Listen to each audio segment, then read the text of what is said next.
Your good name please. ఇది మనం చాలా కామన్‌గా చాలా చోట్ల వింటాం. ముఖ్యంగా ఇంగ్లీష్ మాట్లాడేటువంటి వాళ్ళు. ఇంగ్లీష్ మాట్లాడే వాళ్ళనే కాదులే, చాలామంది యూజ్ చేస్తుంటారు చాలా కామన్‌గా ఇది. అసలు ఇది పెద్ద కామెడీ డైలాగ్ ఇది. గుడ్ నేమ్ ఏంటో నాకు అర్థం కాదసల. Your good name please. నేమ్‌కి గుడ్ ఏంటో నాకు అసలు ఎందుకు యాడ్ చేస్తున్నామో ఇప్పటికీ అంతుబట్టని విషయం. May I know your name? May I know your name? That's it. Good name, bad name అసలు అంటే ఎదుటి వాళ్ళని ఇంప్రెస్ చేయడం కోసం అని చెప్పేసి ఇలాంటి ఎక్స్‌ప్రెషన్స్ వచ్చేస్తుంటాయి సమాజంలోకి. ఎవరో స్టార్ట్ చేస్తుంటారు. ఇంకా బ్లైండ్‌గా అది అందరూ ఫాలో అయిపోతూ ఉంటారు.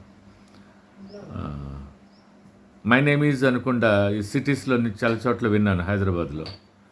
మై సెల్ఫ్ అంటారు. అసలు మై సెల్ఫ్ అంటే మీనింగ్ తెలుసా అండి? మై సెల్ఫ్ అంటే నాకు నేను.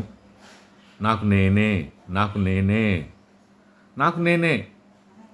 నా పేరు పలానా అని చెప్పడానికి నా పేరు Zakarya. My name is Zakarya. My name is Zakarya. లేదా I am Zakarya. Myself Zakarya. Myself, Jackery, myself is a reflexive pronoun. We should not start a sentence with a reflexive pronoun. That's a very blended mistake. Good name, please. Good name ఏంటంటే నాకు అర్థం కాదు. The remaining names are bad names, you think? Do you think that the remaining names are bad names?